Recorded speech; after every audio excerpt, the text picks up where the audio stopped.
Hello everyone, today we are going to discuss some numericals based on error.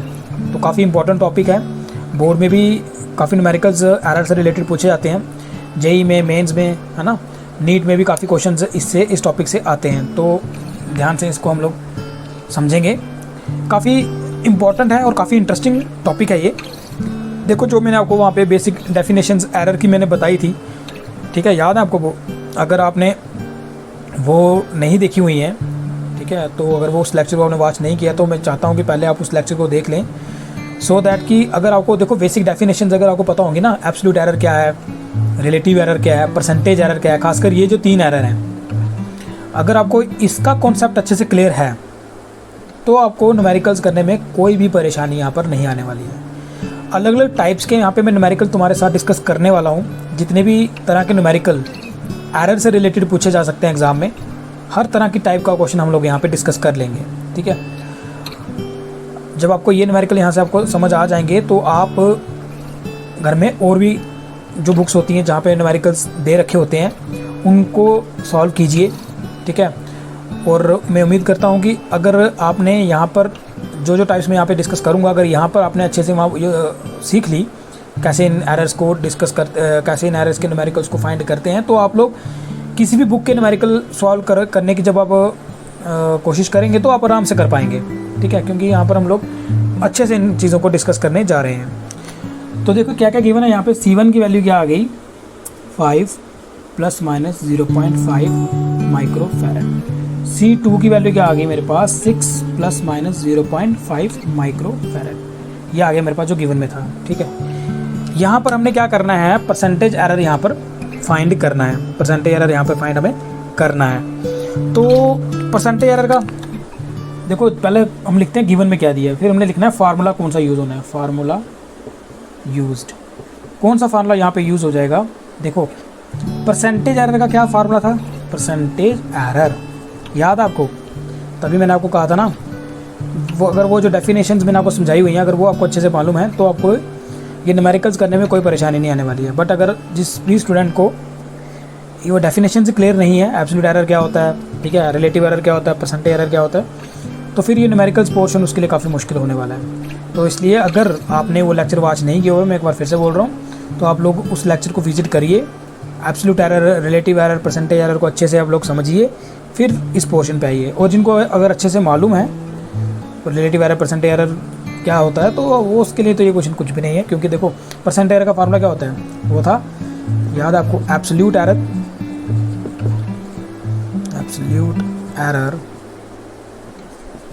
Divide by true value multiply by 100। पहला numerical है, हर एक concept इसी numerical में clear कर लो।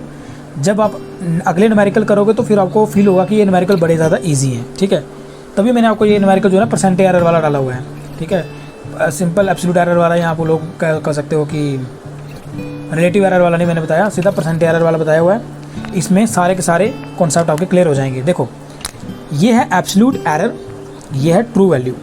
ये जो होता है ना, ये जब भी क्वेश्चन में ये चीज़ दी होगी, ये होता है वो एब्सोल्यूट एरर, ठीक है। इसको ए करके चलो लिख देता हूँ मैं। और ये होती है ट्रू वैल्यू, ये होती है ट्रू वैल्यू, टीवी करके लिख देते हैं, ठीक है जी।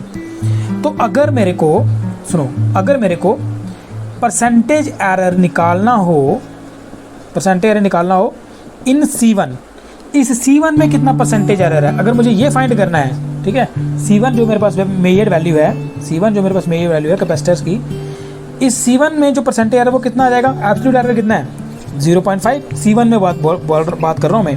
ट्रू वैल्यू कितनी है, 5 × 100, आ गया आपका परसेंटेज एरर इन C1।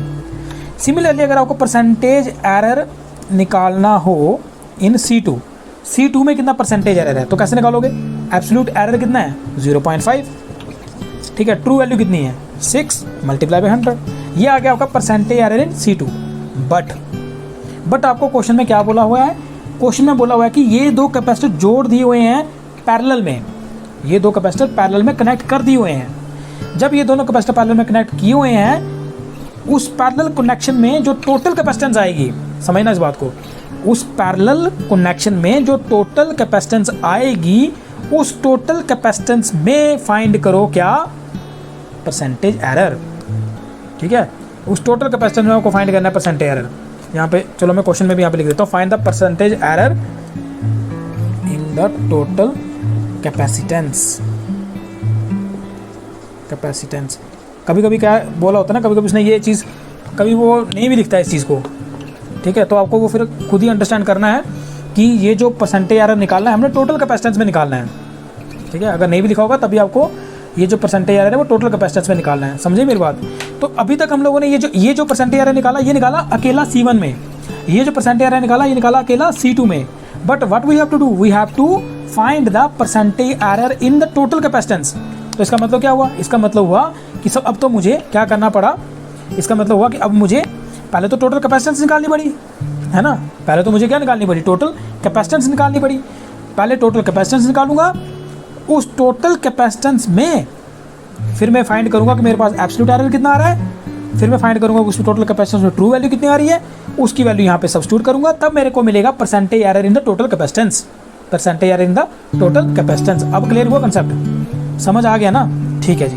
अब देखो तो total capacitance in this case when, यहाँ पे मैं लिख देता हूँ, when capacitors, when two capacitors connected in parallel, जब दो कैपेसिटर कनेक्टेड इन पैरेलल, जब दो कैपेसिटर पैरेलल में कनेक्ट किए जाते हैं, ठीक है, कनेक्टेड इन पैरेलल, जब दो कैपेसिटर पैरेलल में कनेक्ट किए जाते हैं तो टोटल कैपेसिटेंस कितनी होती है, then total capacitance will be कितनी होती है भाई, वो होती है हमारे पास Cp is equal to C1 plus C2। कितनी होती है total capacitance, C1 plus C2, ठीक है। तो यहाँ पे फाइंड करो Cp की वैल्यू कितनी आ जाएगी, C1 कितना है 5 प्लस C2 कितना है हमारे पास 6, तो हमारे पास क्या आ गया Cp इजिकल टू 11, कितना आ गया Cp 11 आ गया। क्लियर भाई, मैंने ट्रू वैल्यू को ऐड करके मैंने टोटल कैपेसिटेंस को निकाल ली, लेकिन इसके साथ एरर भी तो था, है ना, इसके साथ एरर भी तो था एसोसिएट होके। तो ये जो एरर है इनका क्या होगा, देखो हमारे पास जो मेड वैल्यूज़ हैं, ठीक है। अब इन एरर्स का क्या होगा वो डिपेंड करेगा कि हमारे पास जो मेड वैल्यूज़ हैं, जो मेड वैल्यूज़ हैं वो ऐड हो रही हैं, सब्ट्रैक्ट हो रही हैं, मल्टीप्लाई हो रही हैं, डिवाइड हो रही हैं, क्या हो रही हैं, वो ऐड हो रही हैं। जब ये वैल्यूज़ हमारी ऐड हो रही हैं तो एरर भी क्या हो रहे हैं, ऐड हो रहे हैं, है ना। तो यानी कि यहाँ पर क्या क्या करना है, हमने एरर्स को ऐड करना है। अच्छा मुझे बताओ, अगर ये वैल्यूज़, अगर सपोज करो फार्मूले में माइनस होता तो ये वैल्यूज़ क्या होती, माइनस होती, तो एरर्स का क्या होता, माइनस होते एरर नहीं, एरर भी एरर जो है वो तब भी ऐड ही होते।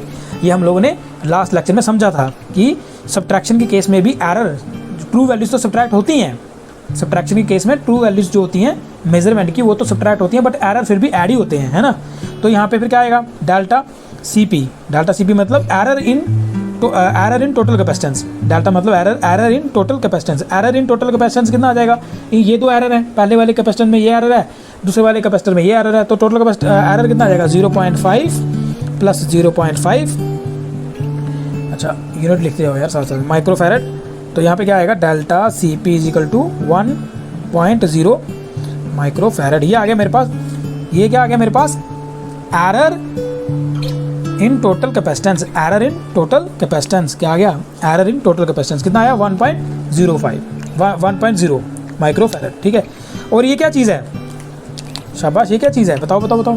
ये है एब्सोल्यूट एरर। क्या ऐड किया भाई मैंने, एब्सोल्यूट एरर ऐड किया ना, ये क्या एब्सोल्यूट एरर, ये भी एब्सोल्यूट एरर, दो एब्सोल्यूट एरर को ऐड किया तो क्या मिलेगा मुझे, एब्सोल्यूट एरर नहीं मिलेगा इन टोटल कैपेसिटेंस। ये आ गया मेरे पास absolute error in total capacitance, ये आ गया मेरे पास टोटल कैपेसिटेंस, यानी कि true value of total capacitance. ये क्या आ गई, ये आ गई मेरे पास ट्रू वैल्यू, ये आ गया मेरे पास absolute error in total capacitance, ठीक है। अब आपको फाइंड करना है क्या जी, परसेंटेज एरर, ठीक है। यहाँ लिख दूँ मैं दोनों की वैल्यू, यहाँ लिख देता हूँ, ठीक है। यहाँ लिख देता हूँ टोटल कैपेसिटेंस, जो ट्रू वैल्यू टोटल कैपेसिटेंस की वो कितनी आ गई है मेरे पास, वो आ गई 11, और जो एरर है absolute error in total capacitance कितना आ गया मेरे पास 1.0 माइक्रोफैरड, ठीक है, माइक्रोफैरड, ठीक है। अब करें इस क्वेश्चन को, मिटा दूँ यहाँ तक। तो देखो अब मैं क्या लिख सकता हूँ, मैं लिख सकता हूँ टोटल, अब मैं क्या लिख सकता हूँ, मैं लिख सकता हूँ टोटल कैपेसिटेंस, टोटल कैपेसिटेंस कितनी आ गई मेरे पास, ठीक है। ट्रू वैल्यू कितनी है 11 प्लस माइनस, एब्सोल्यूट एरर कितना है 1.0, ये आ गई मेरे पास माइक्रोफैरड, ठीक है जी।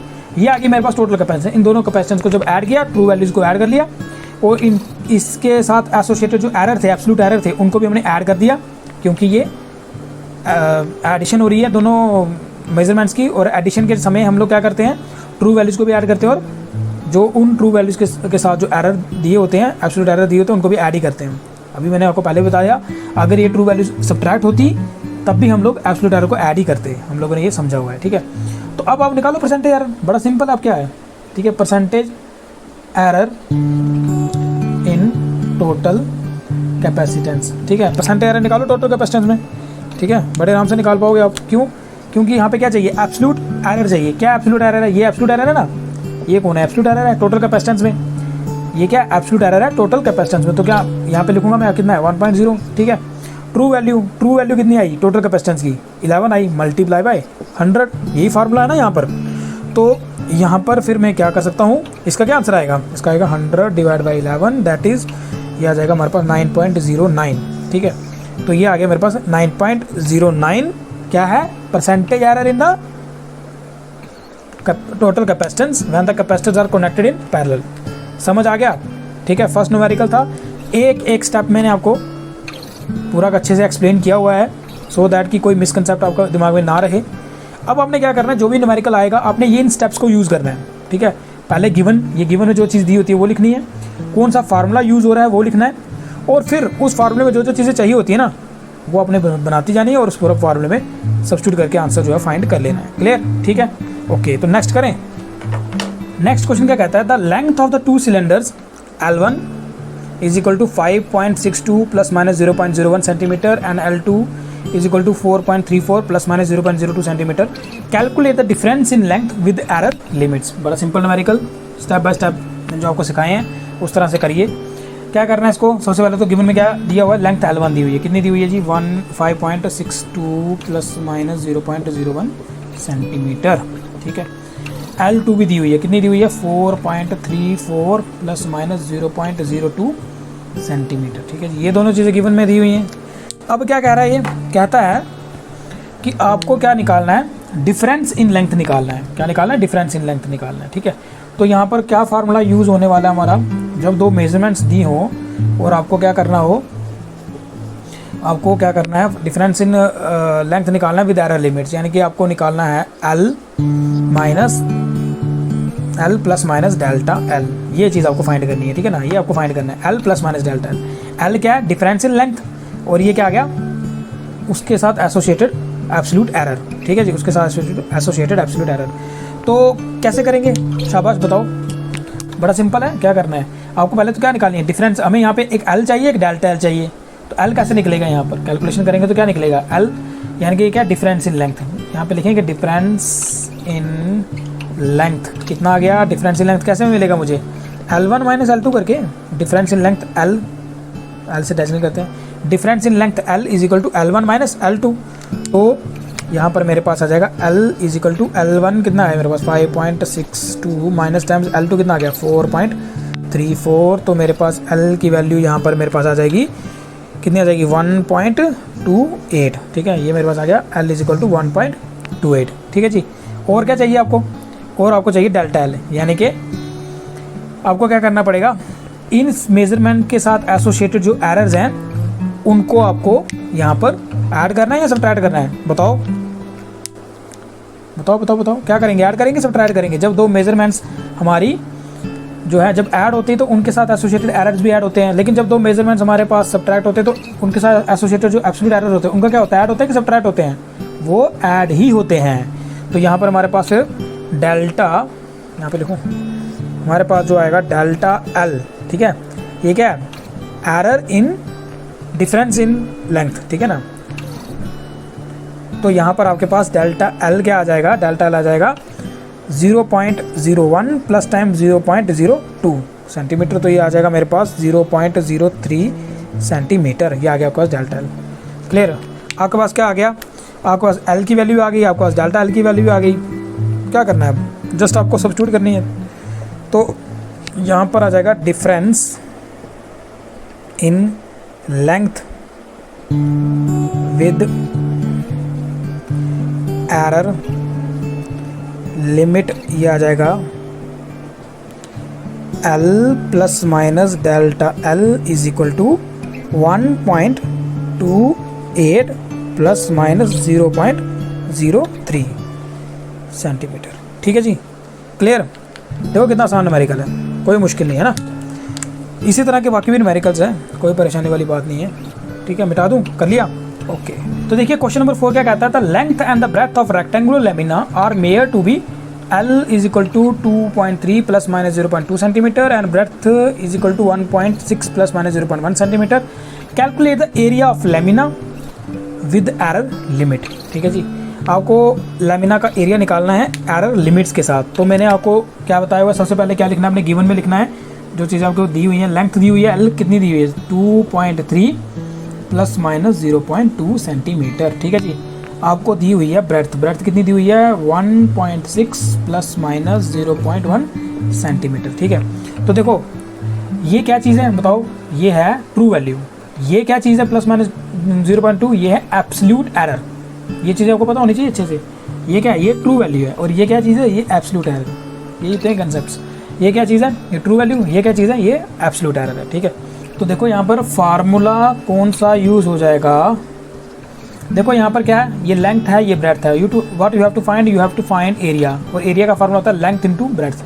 अब जब दो मेजरमेंट्स मल्टीप्लाई हो रही होती हैं, ध्यान से सुनना मेरी बात, जब दो मेजरमेंट्स मल्टीप्लाई हो रही होती हैं या फिर डिवाइड हो रही होती हैं, तब अगर आपको उस कम्बिनेशन में एरर निकालना हो, सपोज करो अगर उसको मैं डेल्टा ए से डेजिग्नेट करता हूँ, तो वो किसके बराबर आता था, याद है आपको formula, plus minus error in relative error in first measurement, ये रिलेटिव एरर है डेल्टा एल बाई एल। ठीक है, एब्सोल्यूट एरर नहीं, relative error, plus relative error in second measurement. ठीक है, multiply by true value, multiply by true value of the combination, multiply by true value of the combination. ठीक है ना, अब combination में यहाँ पे हम तो मल्टीप्लाई करने वाले हैं, क्योंकि हमने तो निकालना है एरिया। हमने क्या निकालना है, एरिया निकालना है। ठीक है, तो यहाँ पे क्या आ जाएगा, ए आ जाएगा। क्लियर, समझ आया फार्मूला, फार्मूला कौन सा यूज़ कर रहे हैं वो पता चला कैसे। देखो जब दो मेजरमेंट्स मल्टीप्लाई हो रही होती हैं, तो जो एब्सोल्यूट एरर होते हैं ना, वो ऐड नहीं होते। मैंने आपको वहाँ पे भी बताया था, उस लेक्चर में बताया था, जब दो मेजरमेंट्स मल्टीप्लाई हो रही थी या फिर डिवाइड हो रही हैं, तो जो उन मेजरमेंट के साथ एसोसिएटेड जो एरर होते हैं वो एब्सोल्यूट एरर होते हैं, वो एब्सोल्यूट एरर ऐड नहीं होते, बल्कि क्या ऐड होते हैं, रिलेटिव एरर ऐड होते हैं। तो ये क्या है, कौन है, रिलेटिव एरर इन लेंथ है, it is a relative error in length भी। ठीक है, so the total error in the combination. ठीक है, the total error in the combination, and here हमें क्या निकालना, एरिया निकालना, तो क्या आएगा, total error in area should be equal two plus minus relative error in length plus relative error in breadth into true value of area, into true value of area. समझ आया, समझ आया फार्मूला। ठीक है, अब देखो मैंने आपको बताया सबसे पहले तो आपको पता चलना चाहिए फार्मूला कैसे और कौन सा यूज़ करना है। उसके बाद मैंने आपको क्या बताया, simple, what you have to find, you have to find delta L, वो तो आपको यहाँ पे पता ही है। इस फार्मूले में क्या क्या चीज़ें सब्स्टिट्यूट करनी है वो देखो, डेल्टा एल सब्स्टिट्यूट करना है वो तो है, एल सब्स्टिट्यूट करना है वो भी यहाँ पर गिवन है, डेल्टा बी सब्स्टिट्यूट करना है वो ये पता है आपको, ये तो एब्सोल्यूट एरर इन बी है। आपको बी सब्स्टिट्यूट करना है, it is a true value of B. आपको ए सब्स्टिट्यूट करना है, ए हम लोग फाइंड कर सकते हैं कैसे, लेंथ इनटू ब्रेड्थ करके हम लोग ए को फाइंड कर सकते हैं। ये सारी वैल्यूज तो पहले, क्योंकि हम ए फाइंड करना है, ए की वैल्यू में चाहिए, तो लिख देते हैं एरिया कितना आ जाएगा इसका। ठीक है ना, ऐसे लिखूँ मैं इसको, एरिया ए, ऐसे लिखता हूँ, area A is equal to कितना आ जाएगा, लेंथ इनटू ब्रेड्थ। तो लेंथ कितनी है इसकी, 2.3 मल्टीप्लाई ब्रेड्थ ताकि 1.6, और इसका आंसर आ जाएगा 3.68। ठीक है जी, 3.68। अब आपके पास क्या क्या चाहिए था, डेल्टा एल था, एब्सोल्यूट एरर इन लेंथ मिला है, L true value in length, delta B absolute error in be given, be true value in be given, A area given. Simply आप जस्ट वैल्यू को सब्स्टिट्यूट करो और आप simple यहाँ पे डेल्टा ए यानी एरर इन एरिया निकाल सकते हो। ठीक है, error in the measurement area, तो कितना आ जाएगा, प्लस माइनस यहाँ पे आ जाएगा एल की वैल्यू क्या है, डेल्टा एल की वैल्यू आ गई मेरे पास 0.2 डिवाइड बाई लेंथ कितनी है 2.3 प्लस टाइम्स डेल्टा बी कितना आ गया 1.6, बी कितना है 0. नहीं गलत कर दिया, डेल्टा बी कितना, डेल्टा बी आएगा 0.1, बी कितना है 1.6 मल्टीप्लाई एरिया कितना है 3.68। ठीक है, कितना आएगा 3.68। अब आपको क्या करना है, जैसे इसको आपने सॉल्व करना है, और सॉल्व करने पे आपके पास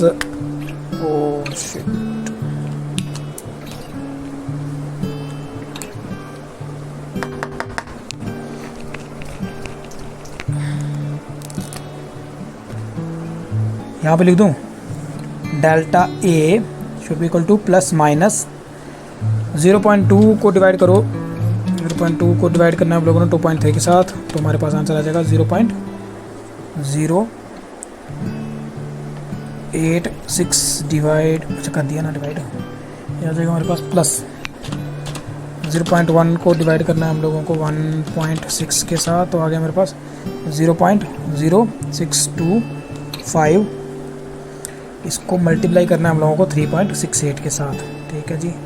तो यहाँ आ जाएगा delta A is equal two plus minus, इनको हम लोग ऐड कर लेते हैं 0.086, कितना आ गया, ये आ गया मेरे पास 0.1485 multiply by 3.68, then delta A की वैल्यू आपके पास आ जाएगी प्लस माइनस मल्टीप्लाई बाय 3.68, ये आ गया मेरे पास 0.546। तो यहाँ पर मेरे पास एरर आ गया, ये इसको हम लोग ऐसे भी ले सकते हैं plus minus 0.55। So the area of lamina with error limits कैसे आ जाएगा, फाइनल आंसर मेरे पास क्या आ गया, ठीक है, वो आ गया ए plus minus, A plus minus delta A कितना आ जाएगा, ए कितना था मेरे पास 3.68 प्लस माइनस एरर कितना आ गया, डेल्टा ए की वैल्यू कितनी आ गई 0.55। क्लियर, समझ आ गया, ये आ गया आपके पास फाइनल आंसर। देखिए इस क्वेश्चन में क्या है, two resistors having resistance R1 is equal to 5 plus minus 0.1 ohm and R2 is equal to 10 plus minus 0.2 ohm connected in parallel, calculate the percentage error in total resistance. देखो जब आपको register का question आएगा या capacitor का question आएगा, register का अगर क्वेश्चन आ गया पैरेलल में, अगर कैपेसिटर का क्वेश्चन आ गया सीरीज़ में, ठीक है, तो आप लोग ना इस क्वेश्चन को कुछ इस तरह से करना। तो देखो अब हमारे पास वैल्यू आ गई R1 की 5 प्लस माइनस 0.1 ओम, R2 आ गया मेरे पास 10 प्लस माइनस 0.2, ये इक्वेशन 1 थी आपके पास, ये इक्वेशन 2 थी, और साथ में हमारे पास R1 की वैल्यू आ गई 5 प्लस माइनस 2% एंड R2 की वैल्यू आ गई मेरे पास 10 प्लस माइनस 2%, ये आ गई हमारे पास इक्वेशन 3, ये आ गई मेरे पास इक्वेशन 4। अब आपने पता क्या करना है, अब यहाँ पे मज़े की बात ये है कि आपको, क्योंकि एक मैं यहाँ पे बताता हूँ कि RP जो मेरे पास फार्मूला था वो क्या था, R1 into R2 divide by R1 plus R2, यानी कि एक बार आपको इन दोनों मेजरमेंट्स को मल्टीप्लाई भी करना है और एक बार इन दोनों मेजरमेंट्स को आपने ऐड भी करना है विद एरर। तो जब आपने मल्टीप्लाई करना होगा ना, तब आपने यूज़ करनी है इक्वेशन 3 एंड 4, बस ये चीज़ याद रखना। जब आपने मल्टीप्लाई वाला ऑपरेशन यूज़ करना है तब आपने इक्वेशन यूज़ करनी है 3 और 4, और जब आपने एडिशन वाला ऑपरेशन यूज़ करना होगा ना, तब आपने इक्वेशन यूज़ करनी है 1 और 2, बस ये चीज़ें याद रखनी है और कुछ नहीं, बाकी बिल्कुल सिंपल क्वेश्चन बन जाएगा ये, ठीक है। देखो जैसे सपोज करो, सबसे पहले हम लोग बात कर लेते हैं एडिशन वाली, ठीक है ना। तो आपको R1 प्लस R2, यानी कि मैंने आपको क्या बताया, जब आपने एडिशन वाला ऑपरेशन यूज़ करना है तो आपने इक्वेशन 1 और 2 यूज़ करनी है, जब आपने मल्टीप्लिकेशन वाला ऑपरेशन यूज़ करना है तो आपने इक्वेशन 3 और 4 यूज़ करनी है, ठीक है। तो जब एडिशन वाला ऑपरेशन यूज़ करेंगे, यानी कि R1 प्लस R2 अगर करेंगे हम लोग, तो क्या होगा, ये दोनों टर्म्स क्या हो जाएंगी, ये दोनों टर्म्स ऐड हो जाएंगी, ठीक है। यहाँ लिख दो नाउ, जब एडिशन वाला ऑपरेशन करेंगे तो R1 plus R2 add up हो जाना है मेरे पास, है ना। तो ये कितना आ जाएगा, 10 प्लस 5 कितना आ जाएगा मेरा 15 प्लस माइनस, और जब हम लोग एडिशन ऑपरेशन करते हैं तो क्या चीज़ ऐड होती है, यही यहाँ तो कंसेप्ट की बात आती है ना। जब हम लोग मेजरमेंट्स को ऐड कर रहे होते हैं तो कौन सा एरर ऐड होता है, एब्सोल्यूट एरर ऐड होता है। तो ये एब्सोल्यूट एरर है फर्स्ट मेजरमेंट में, ये एब्सोल्यूट एरर है सेकंड मेजरमेंट में, तो हमने एब्सोल्यूट एरर ऐड कर देना, वो कितना आएगा 0.3, ठीक है, क्या आ जाएगा 0.3 आ जाएगा, ठीक, समझ आ गया यहाँ तक, क्लियर, ओके। लेकिन क्योंकि आपको परसेंटेज एरर निकालना है तो आपको क्या करना पड़ेगा, अब इस पूरी कैलकुलेशन का परसेंटेज एरर भी निकालना पड़ेगा, यानी कि now express above term in percentage error. अभी इसी को ना परसेंटेज एरर में एक्सप्रेस करो, परसेंटेज एरर, ठीक है। तो इसको अगर परसेंटेज एरर में एक्सप्रेस करूंगा R1 प्लस R2 को, तो कैसे लिखूंगा 15, ये क्या चीज़ है भाई, ये है एब्सोल्यूट एरर। अगर हमें इसको परसेंटेज एरर में लिखना है तो क्या लिखना पड़ता है, परसेंटेज एरर का फॉर्मूला बताया ना मैंने आपको, क्या लिखना होता है, absolute error divide by true value multiply by 100। तो यहाँ पे आ जाएगा R1 प्लस R2 को अगर मुझे परसेंटेज एरर में एक्सप्लेन करना हो तो एब्सोल्यूट एरर आ जाएगा मेरे पास 0.3, ट्रू वैल्यू आ गई मेरे पास 15 मल्टीप्लाई बाई 100, तो R1 plus R2 in terms of percentage error आएगा 15 प्लस माइनस, इसको सॉल्व करिए आप लोग, क्या आ जाएगा, ये आ जाएगा मेरे पास 0.3 मल्टीप्लाई बाई 100 डिवाइड बाई 15, तो आ गया मेरे पास 2। ठीक है जी, ये आ गया R1 plus R2 in terms of percentage error, R1 plus R2 in terms of percentage error. तो देखो मैंने आपको क्या बताया, मैंने आपको बताया कि जब आपको ऑपरेशन यूज़ करना होगा तो देखो मैंने आपको बताया जब आपको ऑपरेशन यूज़ करना होगा एडिशन वाला, तब आपको इक्वेशन 1 एंड 2 यूज़ करनी है। इक्वेशन 1 एंड 2 यूज़ करके मैंने ये निकाल लिया और इस टर्म को मैंने एक्सप्रेस कर दिया in terms of percentage error. ठीक, नाउ अब आपने क्या करना है, मल्टीप्लिकेशन वाला ऑपरेशन हुआ है वो उसको सॉल्व करना है। तो R1 इंटू R2 क्या आ जाएगा, ठीक है, ये मेरे पास जो ट्रू वैल्यू है ये मल्टीप्लाई हो जाएगी, कितना आ जाएगा 50 प्लस माइनस, और यहाँ पर एब्सोल्यूट एरर ऐड नहीं होता, याद रखना, मल्टीप्लिकेशन में और डिवाइड में एब्सोल्यूट एरर ऐड नहीं होता, बल्कि एरर ऐड तो होता है लेकिन एब्सोल्यूट एरर ऐड नहीं होता। कौन सा एरर ऐड होता है, या तो रिलेटिव एरर या फिर परसेंटेज एरर भी ऐड हो सकता है। ठीक है, रिलेटिव एरर या फिर परसेंटेज एरर, तो ये क्या है, ये तो परसेंटेज एरर है, ये कोई एब्सोल्यूट एरर थोड़ी ना है, ये क्या है, परसेंटेज एरर है, इसलिए हम लोग इसको अब ऐड कर सकते हैं। तो क्या आ जाएगा, ये आ जाएगा 4%। ठीक, यानी कि R1 और R2 को हम लोगों ने फाइंड कर लिया। क्या है R1 R2, ये मेरे पास जो ट्रू वैल्यूज़ थी ये मल्टीप्लाई हो गई और हमने इन ट्रू वैल्यूज़ के साथ एसोसिएटेड जो एरर था उसको हम लोगों को ऐड करना था। और in case of multiplication and divide absolute error add नहीं होता, लेकिन रिलेटिव एरर और परसेंटेज एरर ऐड हो सकता है।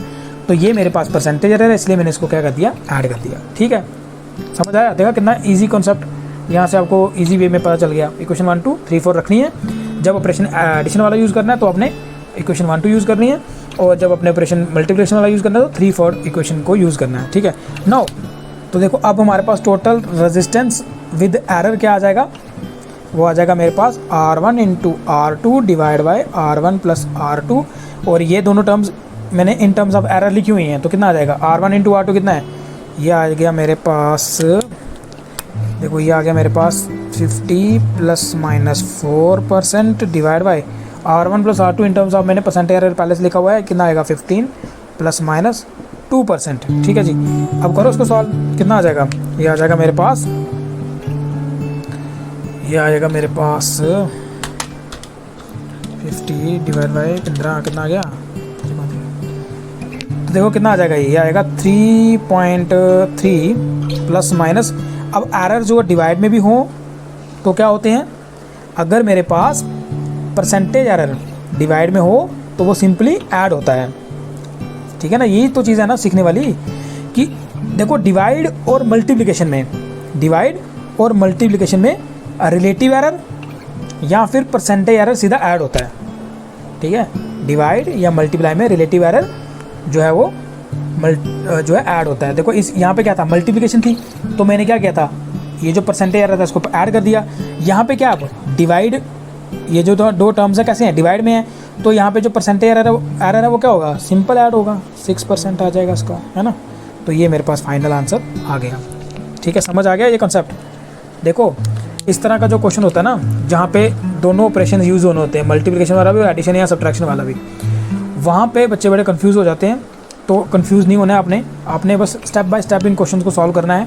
ठीक है, जो भी आपको वैल्यूज़ दी होंगी, ठीक है, R1 या R2, ज़्यादातर रजिस्टर के लिए भी ही एग्जामिनर पूछता है, तो आपने R1 और R2 की वैल्यू को एब्सोल्यूट एरर की फॉर्म में भी लिख लेना है, वो तो दी ही होगी आपको एग्जाम में, और आपने उसी R1 और R2 को आप in terms of percentage error भी लिख लेना है। जब आपने एडिशन वाला ऑपरेशन यूज़ करना है तो आपने एब्सोल्यूट इक्वेशन 1 एंड 2 का यूज़ करके इस तरह से इसको फाइंड कर लेना है, और वो जो हमारे पास R1 और R2 आएगा उसको in terms of percentage error भी लिख लेना है। और जब मल्टीप्लिकेशन वाला यूज़ करना है तो आपने equation 3rd and 4th use कर लेनी है, जो हमारे पास ये होगी मेजरमेंट होगी, उसको मल्टीप्लाई करके जो एरर होंगे, क्योंकि वो एरर हमने in terms of percentage error लिखे होंगे, तो सिंपल हम उसको ऐड कर सकते हैं।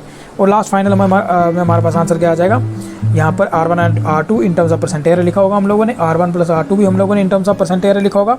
तो सिंपल जो मेजरमेंट है उसको यहाँ पर डिवाइड कर लेना, और जहाँ पे ये परसेंटेज एरर क्योंकि डिवाइड में है तो हमारे पास ये क्या हो जाएगा, सिंपल हमारे पास ऐड हो जाएंगे। क्योंकि हमने पढ़ा हुआ है कि जब मल्टीप्लिकेशन और डिवीजन वाला जब केस होता है तो एरर जो होता है वो सिंपली ऐड होते हैं, बट कौन से एरर ऐड होते हैं? एब्सोल्यूट नहीं, परसेंटेज एरर या फिर रिलेटिव एरर। तो ये परसेंटेज एरर तो सिंपल ऐड हो गया यहाँ पर। क्लियर हो गया कॉन्सेप्ट? ठीक है, समझ आ गया।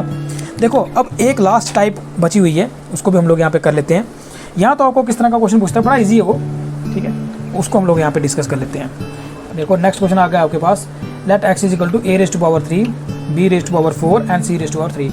The percentage error in a b c is 1%, 2%, 3%। ठीक है, ए बी सी में कितना परसेंटेज एरर है वो यहाँ पे गिवन में दे रखा है। Calculate the percentage error in x, और x में कितना परसेंटेज एरर आएगा वो आप लोग को यहाँ पे फाइंड करना है। बड़ा सिंपल क्वेश्चन और बहुत बार एग्जाम में पूछा जाता है इस तरह का क्वेश्चन। तो देखो यहाँ पे सिंपल फार्मूला यूज़ होना है, ठीक है। परसेंटेज एरर इन x क्या आएगा मेरे पास, वो आएगा, देखो सिंपल, हम लोगों ने क्योंकि फार्मूला पढ़ा हुआ ना, अगर पावर हो तो वो पावर क्या होती है, उस मेजरमेंट के साथ मल्टीप्लाई में चली जाती है। बस इसी चीज़ का ध्यान रखना है यहाँ पे, जो पावर होगी ना वो मल्टीप्लाई में चली जाएगी। तो क्या आएगा, 3 इंटू परसेंटेज एरर इन ए, ठीक है, प्लस ये जो हमारे पास, क्योंकि ये मल्टीप्लिकेशन का ऑपरेशन है, तो मल्टीप्लिकेशन का ऑपरेशन में क्या होता है, एरर ऐड होते हैं। मल्टीप्लिकेशन में क्या एरर ऐड होते हैं, और कौन से एरर ऐड होते हैं, परसेंटेज एरर ऐड होते हैं। यहाँ पे परसेंटेज एरर ही दिया हुआ है, तो सिंपल हम लोगों ने ऐड करना है। यहाँ पे क्या पावर 4 है, तो पावर क्या आ जाती है, यहाँ पे मल्टीप्लिकेशन चली जाएगी, multiply by percentage error in B, तो यहाँ पे आएगा परसेंटेज एरर इन बी, ठीक है, प्लस क्योंकि यहाँ पे डिवाइड में आ रही है ये टर्म, लेकिन जो एरर होता है वो ऐड होता है, इसलिए हमको यहाँ पे भी प्लस ही लिखना होगा। और जो पावर होती है वो मल्टीप्लिकेशन में चली जाती है, तो यहाँ क्या आएगा, पावर कितनी है यहाँ पे 3 है, तो 3 आएगा, 3 into percentage error in C. तो सी में जो परसेंटेज एरर है वो यहाँ पे हमने लिख देना है। बड़ा सिंपल क्वेश्चन है, कोई परेशानी वाली बात ही नहीं है। यहाँ पे क्या आएगा, 3 इंटू परसेंटेज एरर इन ए, क्या है, परसेंटेज एरर इन ए दिया हुआ है 1% है, तो यहाँ आएगा 1%, plus 4 into percentage error in B कितना दिया हुआ है, बी में दिया हुआ है 2%, आएगा 2%, plus percentage error 3 into percentage error in c, c में कितना परसेंटेज एरर दिया हुआ है, वो आ गया यहाँ पर हमारे पास कितना दिया, 3 आ गया, तो 3% आ गया, कितना आ गया ये आ गया 3% प्लस 4 8%, ये आ गया 9%, ठीक है। तो कुल मिला के ये कितना आ गया हमारे पास, ये आ गया 20%, कितना आ गया 20%। तो यानी कि परसेंटेज एरर इन एक्स कितना आ गया 20% आ गया, ठीक है। इस तरह के क्वेश्चन पूछेंगे, बड़ा सिंपल सा होता है ये क्वेश्चन। इसमें क्या करना होता है, इसने सिंपल उसने एक इक्वेशन दे रखी होगी, ठीक है, और इस इक्वेशन में जो भी हमारे पास वेरिएबल होंगे ना, ए बी सी डी जो भी होगा, उसमें उसने एरर दे रखा होगा पहले से कि ए में इतना परसेंटेज एरर है, बी में इतना परसेंटेज है, सी में इतना परसेंटेज है।